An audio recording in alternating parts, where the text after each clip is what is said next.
I'm Tony Porter from A Call to Men.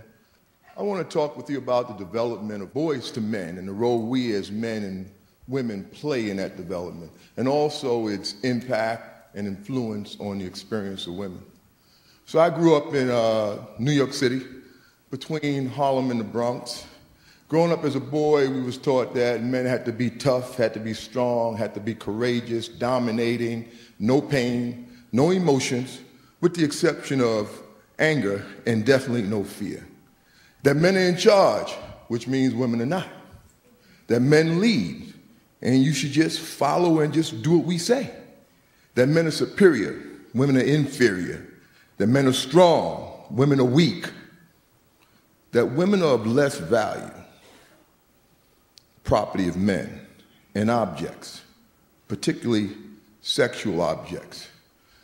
I've later come to know that to be the collective socialization of men, better known as the man box. See, this man box has in it all the ingredients of how we define what it means to be a man. Now, I also want to say, without a doubt, there are some wonderful, wonderful, absolutely wonderful things about being a man. Well, at the same time, there's some stuff that's just straight up twisted.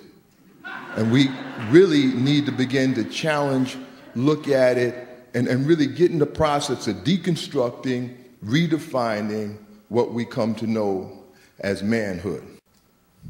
This is my two at home, Kendall and Jade. They're 11 and 12. Kendall's 15 months older than Jade. There's a period of time, when my wife, her name is Tammy, and I, we just got real busy and whip, whip, bit, bam, boom, Kendall and Jade. Right? And when they were about 5 and 6, 4 and 5, Jade could come to me. It didn't matter, come to me crying, It didn't matter what she was crying about. She can get on my knees. She can snot my sleeve up, just cry it out. Daddy got you. That's all that's important. Now, Kendall, on the other hand, and like I said, he's only 15 months older than her. He come to me crying. It's like as soon as I would hear him crying, a clock would go off. I would give the boy probably about 30 seconds, which means by the time he got to me, I was already saying things like, why you crying? Hold your head up. Look at me. Explain to me what's wrong. Tell me what's wrong. I can't understand you while you're crying. And out of my own frustration of my role and responsibility of building him up as a man to fit into these guidelines and these structures that are defining this man box, I would find myself saying things like, just go in your room. Just go on in your room, sit down, get yourself together, and come back and talk to me when you could talk to me like a what? A man. Like a man. And he's 5 years old. I can remember speaking to a 12-year-old ball player, and I asked him, I said, how would you feel if in front of all the players your coach told you you were playing like a girl?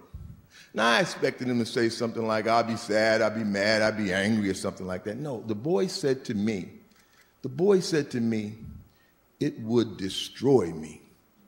And I said to myself, God, if it would destroy him to be called a girl, what are we then teaching him about girls? See, collectively, we as men are taught to have less value in women, to view them as property and the objects of men. We see that as an equation that equals violence against women.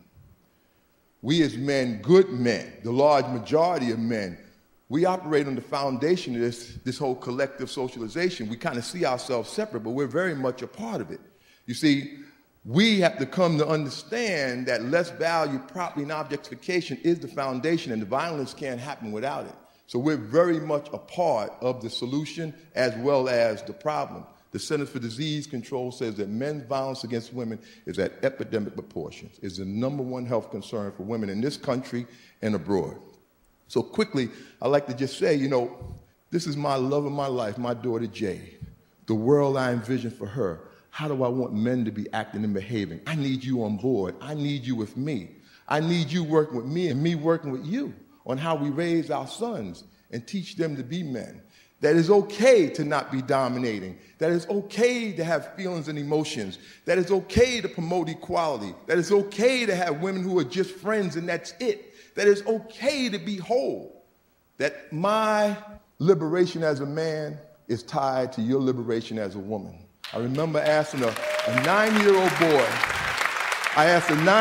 boy, what would life be like for you if you didn't have to adhere to this man box? He said to me, I would be free. Thank you, folks.